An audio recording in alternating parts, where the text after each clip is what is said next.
Hello! Mga mahal kong mga viewers, kananay. Dito po naman ako. Ay happy ako ngayon kasi sa amin mga kananay ay linggo. Ngayon po ay plano po kaming magpamilya na magsimba sa Roxas. Mag-hire po kami ng rescue. Ngayon po ay paminsan kahit pa paano ay kailangan bigyan natin ng ng oras yung kung sino po ang may likha sa atin. Tanging ang Diyos lamang ang may-ari ng ating buhay, kaya siya ay ating pasalamatan at paglingkuran. Ngayon po ay start na kami, mamaya-maya na parehas na po kami, kaya happy po si kananay. Ngayon po. Hi mga kananay, dito na kami nakasakay. Sinakyan namin po ay rescue.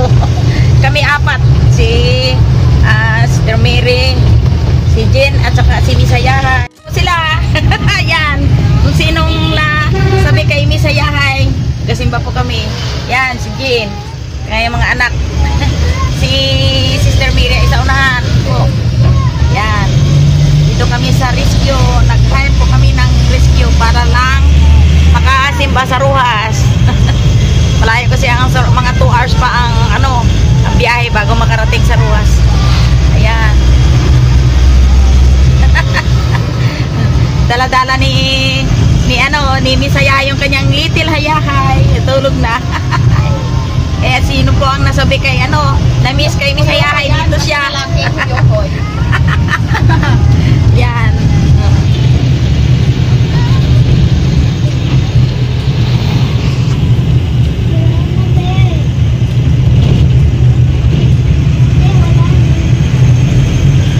Ayan ang kalsada namin na paikot-ikot dito sa amin sa probinsya.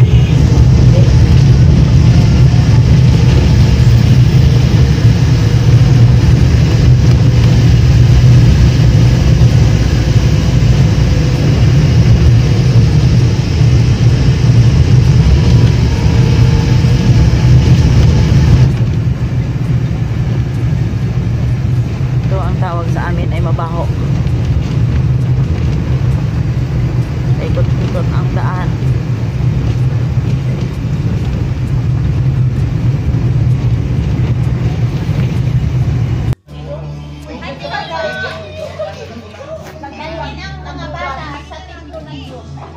Ayan po. Karating na kami dito sa simbahan. Ayan.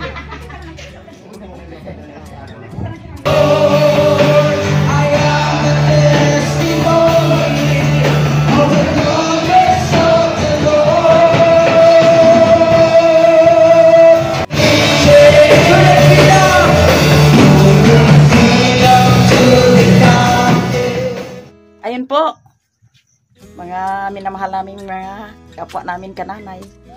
Nakauwi na po kami galing sa simbahan. Dito na po kami kasi napagod kami pagdating namin dito na muna kami. Nagtulog-tulog ng konti dahil malayo din yung aming simbahan pinapupuntahan.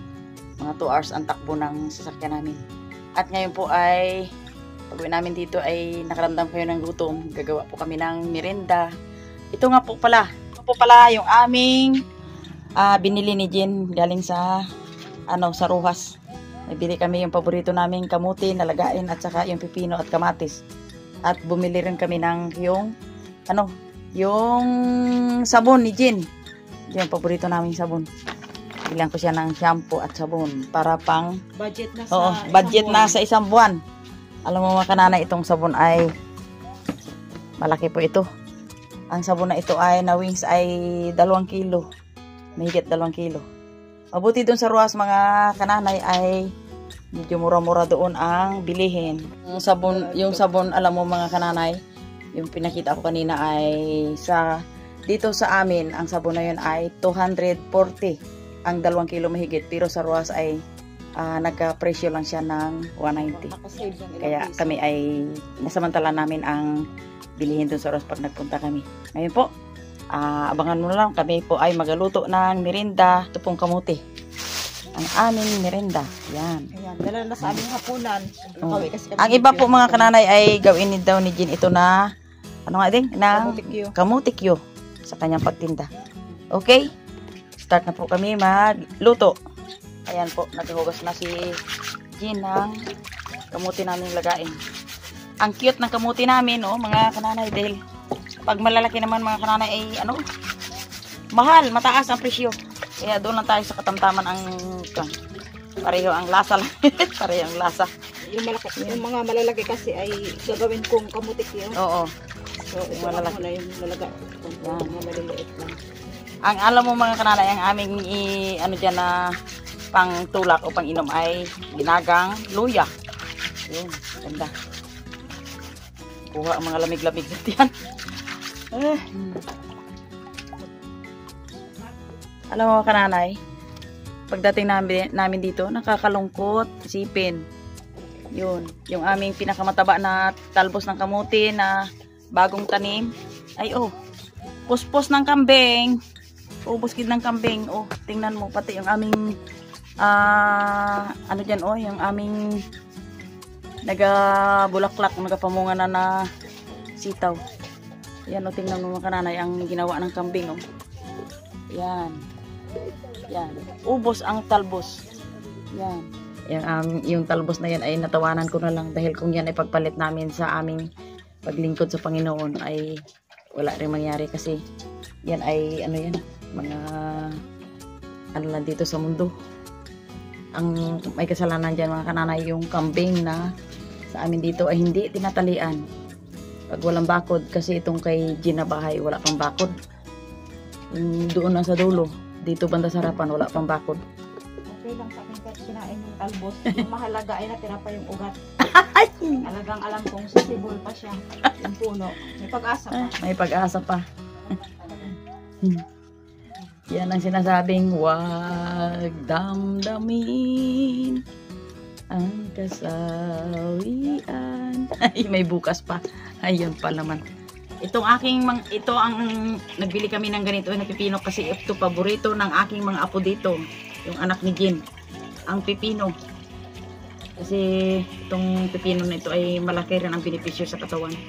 Kaya ito ang aming, hindi na kami gabili ng tinapay or ano dyan. Hindi, kundi itong pipino. Sa halip yun ay itong pipino lang ang aming binibili. Ito ay kakainin mamaya.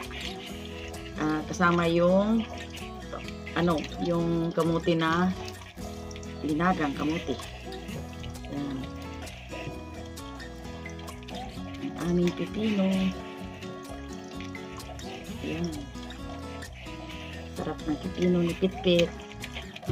Ano Pit? Yan. Pipino. Pampalakas ng buto. Ang pipino. Ayan. Okay. Ito na mga kananay. Yung aming pipino.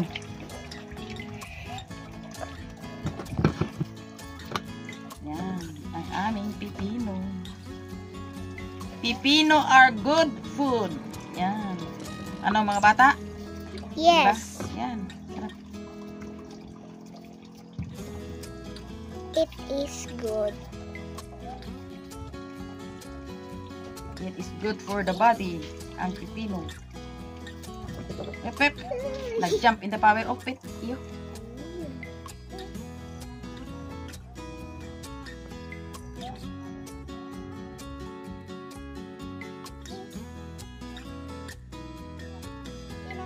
Ngayon po, mga kananay, ay kakain na kami. Pero bago kami kumain ay talagang ma-pray muna daw si Mark. Okay. Lord, salamat po Lord sa mabigay po sa amin ng pagkain. Salamat po Lord, bigyan niyo po biyaya sa lula at mama namin. Salamat po Lord sa pagbigay sa amin ng kalakasan. Amen. Amen! Maraming biyaya. Biyaya. Tuloy-tuloy ang biyaya mga Puno na ng kananay. biyaya. So, hindi Okay. na kailangan mag-ask ng Oo, biyaya. okay. Oh! Kain na.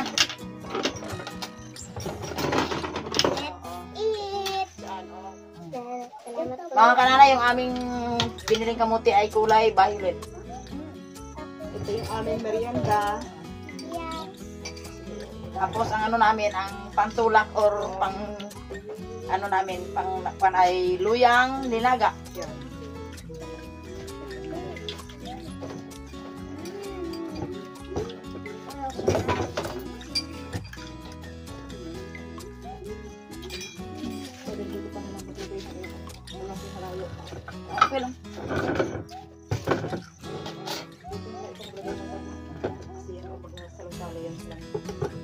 Sasalo-salo sila. Salo-salo together.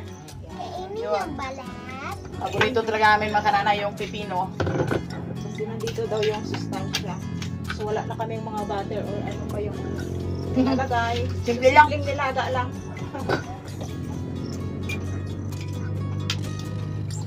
Sarap. No? Apo. Ayaw ng balat. Pero dyan daw sustansya sa balat na.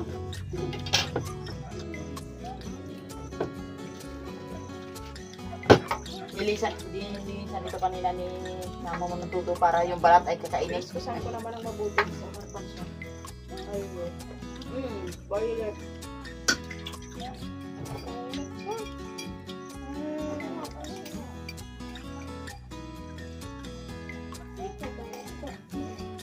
Masarap ang balat dito na. Dito. Dito na. Mabalat. Huwag mo nang balatan, dahil dyan ang sustansya. Nilinis ko na mabuti. Subukan ba ang kainin?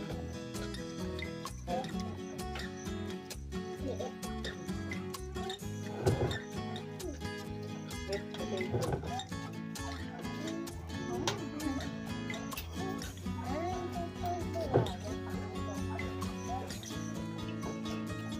Ang kananay yung paborito talaga nitong dalawa, si Mark at saka si Angel ay pipino at saka kamatis.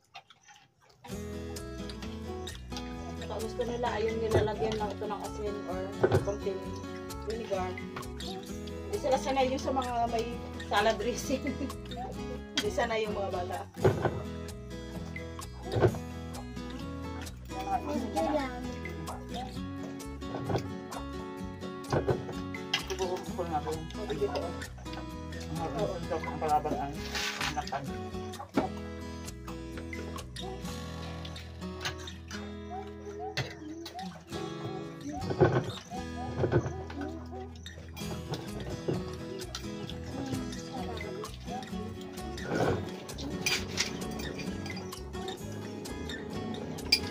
May kain tayo. Kamuti. Merienda ko, sister. Yan, parang kulang sa dileg. Pinili ko talaga yung maliliit. Yung malalaki kasi. Kasi nga lalaki. Gawin ko ang kamutit niyo. Nakatulog Kamuti din yun. ha. Patulog. Kaya yan, hindi na magaga. Tulog ka. Tumulog eh. Tapos tulog. Tulog. Tulog yan? Grabe pagod ah. Ako na tayo sa kilo 1.5. Bakit kasi malayo ang ating simbahan? Ano dahilan? Kumbaga mga kananay, kaya malayo ang aming simbahan. Ito lang po ang masasabi ko. Kumbaga sa pagkain ay doon ang masarap na pagkain. Nabubusog yung ating spiritual na kaluluwa. Bakit nga naman daw. Samantalang dito sa atin ay rami namang simbahan, Ay, malapit. Baka Malapit yung ba? kung sa pagkain baga ay Kailangan pang mag-aksaya ng pamasahe. Bakit nga baga? mabubusog ka pa, hindi ka mabubusog. Lalo na kontaminado yung kinain mo. Okay? Ay, ubos ang kulit eh. Ubos na. O talaga sa kabilis naman, kinamog na. Pahinga ka ng saging. Ano to oh? Salabat? Sa labat. Ang sarap ba to? Hindi, ilamin mo. Patikin nga. Bakit ang sister? Di pa masyado lang ang hamster. Pinuha ko natin. Manghang din. Tamang-tama lang. Pwede tayo ng kamuti. Masyadong manghang. Palitan na lang tayo ng gulay sa bukid. Hindi yun. Oo. May talong doon. Gusto mo talong? Wow. Ayos yun. Ang sili, ang daming sili. Yun, ang sili. Wala. Mga kananay yung taob ang ano? Taob ang? Grabe talaga to. Ay, oh, Magtanim matindi ha, magtanim. Bawat isa ay may Hindi na ako tig. kumain ng Isang cucumber kasi puno. Sa kanilang tatlo na lang. talaga. Ay, sarap nga talaga. Masarap nga amal talaga ngayon, no? Gusto Talaga. ng mga bata kasi. Sibuyas at saka Yan, gagawin ang lang, tapos asin at saka Tapos asin paminta. dahil May paminta ba yan? Wala. Paminta pa sana. Anti-cancer kaya yan. Oo. Purified. Ano yan, Kulang na purified. alkaline kasi yan, yung sabi nilang parang nag-purify ng ano, Ah, ng blood. Kala ko, purify your people of God. yun ang naisip ko. Wala na tayo simbahan, sa labas na tayo ng simbahan. Mga kananay, ano kami dito na inspired kami sa Marites. Pero yung aming Marites ay talagang pang good news. Kaya hanggang dito na lang yung aming masarap na merinda. Yan. Maraming salamat. Salamat sa merienda. Thanks for watching.